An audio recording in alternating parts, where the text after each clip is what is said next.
Hey everyone, Jennifer Lee Chan here, NBC Sports Bay Area, here at Levi Stadium, and just watched practice. Talanoa Hufanga was back on the field wearing kind of this hard cast on his hand, kind of similar to what Jimmy Ward wore. So it's kind of a club. I think Patrick Willis wore one for a bit, but it's a kind of a ball at the end, goes down his wrist just to protect it.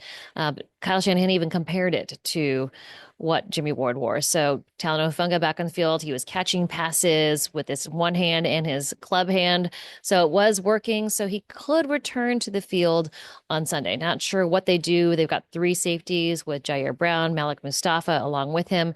So not sure what they do as far as who is going to start. But Talanoa Hufanga back on the field. Also, Dre Greenlaw. Now, Kyle Shanahan did say that Dre Greenlaw is more likely to start on the Thursday night game versus the Los Angeles Rams than this Sunday's game versus the Chicago Bears, just because two games in 4 days is really going to be tough for a guy coming back from an Achilles injury. So most likely, Dre Greenlaw starts in that game on Thursday versus the Los Angeles Rams.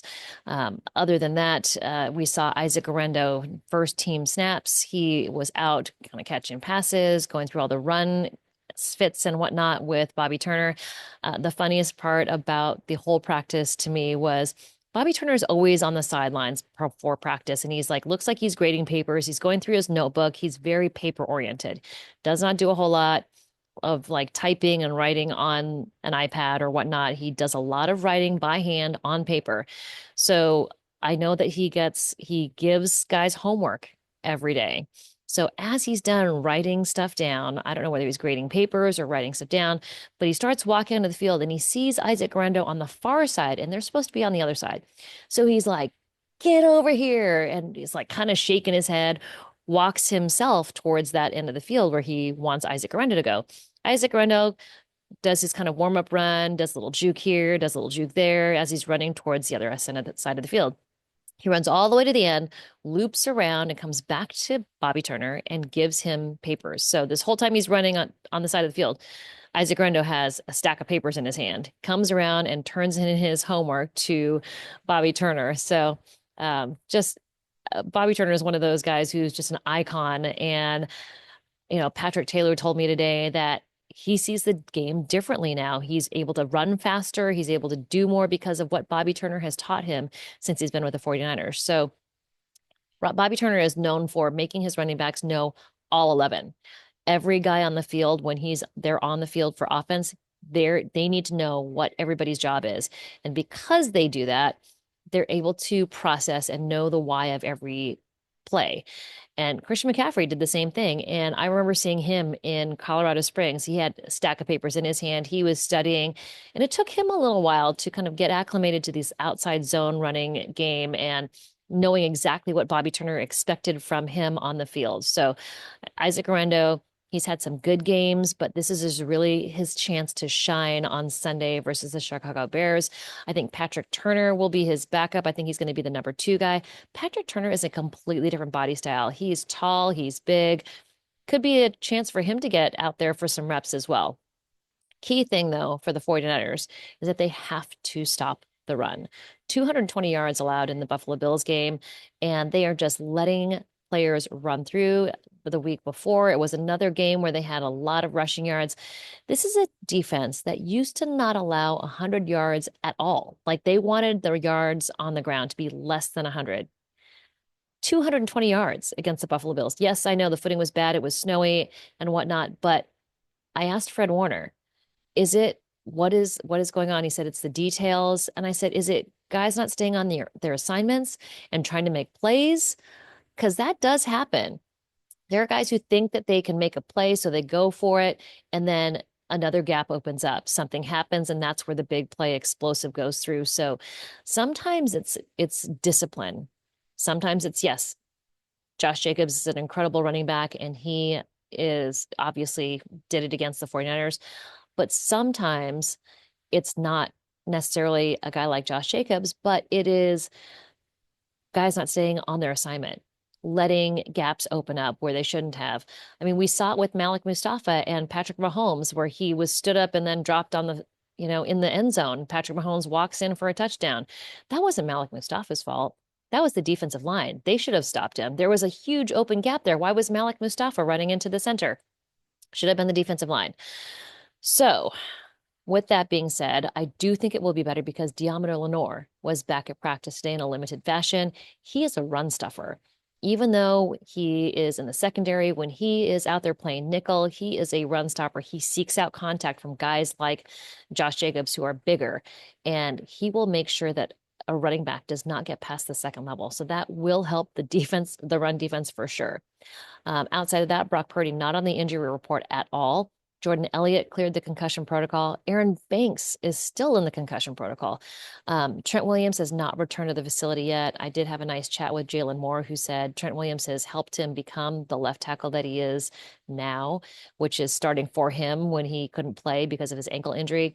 Trent Williams, though, spending some time with his family in Texas after the tragedy of his wife losing, him and his wife losing their children, stillborn. I did speak to Charvarius Ward also. He stopped at home. I think it's in Dallas, Texas, or I don't know if it's in Dallas, but he stopped at home on his way back. He didn't come straight to the facility from Buffalo, so he did get some family time as well. Just tragic events that have happened to these 49ers this year. So it's a big week. They need to have an NFC win, and that is against the Chicago Bears. The Chicago Bears are a team that just lost their head coach. He was fired. I mean, they've had 3 games in a row that were very close against really good teams. They got blown out by the Arizona Cardinals. They got blown out by the New England Patriots. That was the one that surprised me. They lost to the New England Patriots 3-19. Now, the Green Bay Packers, we know they're a good team. They lost to the Packers 19-20.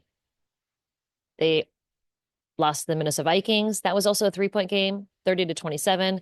And then the Detroit Lions, it was 23-20. So the Chicago Bears, kind of similar to the 49ers, have had very close games that they've lost. They have lost 6 in a row. So they're coming into Levi Stadium ready for a win, wanting to get one, especially with an interim head coach. So this is a big game. It's an NFC matchup. And the 49ers have to get a win if they want to keep their playoff hopes alive. I know people are saying there's no way the season's over. Christian McCaffrey basically said on his Instagram, hey, the season's done for me. It wasn't my year. But the 49ers are not out of it yet. So as much as I don't think they make it far into the playoffs, they still do have a chance to make it. It's a very, very small chance, but they're not going to sit anybody. They're not going to arrest anybody until they are officially eliminated. And that will be a little bit of time because the NFC West is kind of messy. So, outside of that, it was, a lively practice. I think the mood in the locker room is challenged, but it's solid. Fred Warner is out there leading the guys, and you know, there's still stars on the team. There's George Kittle, there's Kyle Juszczyk, there's Deebo Samuel. There's so many players on this team. There's Fred Warner, and there's still hope. And I think this team, while they are emotionally exhausted from everything they've been through this year, I'm looking forward to seeing Isaac Guerendo get some snaps. I want to see how he plays again because he's had good chances. He's had 2 games where he's played really well. So I think that it'll be interesting to watch him. I also would like to see them get Ricky Pearsall involved and George Kittle. George Kittle had 2 targets, caught 1 pass. So they've got some weapons still. They do have a chance. And no, I don't think they should blow it all up. And I don't think anyone should get fired at this point. I did ask Kyle Shanahan about Nick Sorensen, and he said, I still have, he has a very good opinion of Nick Sorensen, thinks that he's doing a great job, which is not necessarily how he dealt with Steve Wilkes being in that job. So as of right now, I think it's more execution, not schematically an issue, which is what Kyle Shanahan said it wasn't. It's not a scheme issue, which is what Nick Sorensen is. It's a fundamental issue of not tackling, of not taking care of the details, not playing disciplined. So that's what they need to do on Sunday is play disciplined football, and we'll see what happens. All right. I will be back here at Levi Stadium tomorrow, which is Thursday, and I'll give you another update. But for now, signing off. All right. Hope everybody had a happy hump day. Get through it. We can get through it. Talk to you soon.